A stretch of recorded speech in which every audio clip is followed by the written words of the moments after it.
पुराने समय में जयपुर शहर में एक राजमहल था, जहां शहजादी जोया अपने माता पिता के साथ रहती थी। जोया बहुत समझदार और दयालु थी। उसे सादगी पसंद थी। वो महल की ऊंची दीवारों से ज्यादा शहर की गलियों की हलचल को समझना चाहती थी। एक दिन शहर में तीज का मेला लगा। महल से बाहर जाने की इजाजत मिलना आसान नहीं था, लेकिन इस बार रानी माँ ने उसे साधारण कपड़ों में मेले में जाने दिया। जोया ने पहली बार महल के बाहर आम लोगों के बीच कदम रखा। रंग बिरंगी दुकानों, मिठाइयों की खुशबू और बच्चों की हंसी ने उसका मन खुश कर दिया। मेले में एक छोटी सी चूड़ियों की दुकान थी। वहां लाल कांच की खूबसूरत चूड़ियां सजी थीं। जोया की नजर उन पर टिक गई। उसने दुकानदार से पूछा, ये कितने की हैं? दुकानदार ने मुस्कुराकर कहा, राजकुमारी जैसी हाथों के लिए तो ये अनमोल हैं, लेकिन कीमत सिर्फ 20 रुपए। जोया चौंक गई। उसने पहली बार जाना कि छोटी सी चीज की भी कीमत होती है। उसने अपने पास के पैसों से वो चूड़ियां खरीद ली। लाल चूड़ियां उसके हाथों में खनकने लगीं। उसे ऐसा लगा जैसे उसने कोई कीमती खजाना पा लिया हो। उसी मेले में पास के राज्य का राजकुमार आरिफ भी आया हुआ था। वो आम लोगों के बीच रहकर उनकी बातें समझना चाहता था। जब उसकी नज़र जोया पर पड़ी तो उसने देखा कि साधारण कपड़ों में भी उसकी शालीनता अलग ही दिख रही थी। लेकिन उसने ये नहीं जाना कि वो शहजादी है।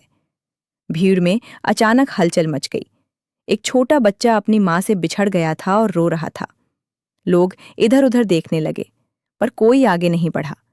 जोया तुरंत बच्चे के पास गई, उसे चुप कराया और ऊंची आवाज में उसकी माँ को पुकारने लगी।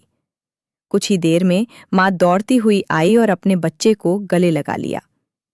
राजकुमार आरिफ ये सब देख रहा था। उसने सोचा, असली शाहीपन तो दिल में होता है।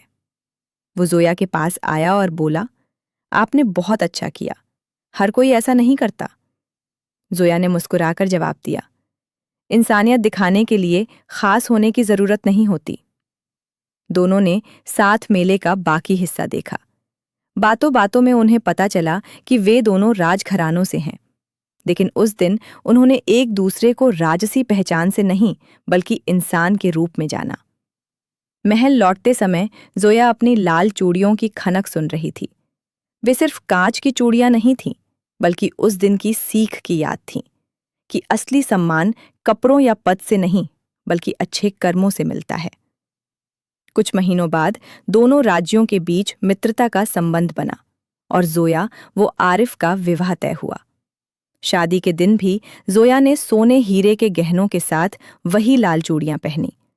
जब किसी ने पूछा क्यों, तो उसने मुस्कुराकर कहा, इनकी खनक मुझे याद दिलाती है कि मैं पहले इंसान हूं, फिर शहजादी। और इस तरह लाल चूड़ियां सिर्फ एक गहना नहीं, बल्कि सादगी और इंसानियत की पहचान बन गई।